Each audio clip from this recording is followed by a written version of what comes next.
భారతీయ అధికారుల దౌత్యం మాత్రం చాలా సీరియస్‌గా నడుస్తున్నదండి. అంతర్జాతీయ మీడియా కూడా చెప్తోంది.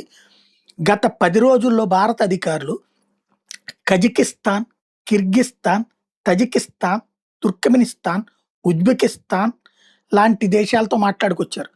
అక్కడున్నటువంటి ఏదైతే ఆయిల్‌కి సంబంధించినటువంటి, గ్యాస్‌కి సంబంధించినటువంటియి మాట్లాడుకొచ్చారు. ఇవే గాకుండా యురేనియం ఇంపోర్ట్స్ కజకిస్తాన్ నుంచి, అట్లాగే ఎనర్జీ కోఆపరేషన్ వచ్చేటప్పటికి కాసా 1000 కింద renewable energy infrastructure construction project ఇండియాలో పెట్టేందుకు వాళ్ళతో మాట్లాడుకొచ్చారు. అట్లాగే 1300 మెగావాట్ల సర్ప్లస్ ఎలక్ట్రిసిటీని ఉత్పత్తి చేసి ఇచ్చేందుకు తగినటువంటి ఏర్పాట్లు జరగబోతున్నాయి. సెంట్రల్ ఏషియాలో హై డిమాండ్ ఎలక్ట్రిసిటీకి ఉన్నటువంటి నేపథ్యంలో ఆయా దేశాలతో భారతదేశం మాట్లాడుతోంది.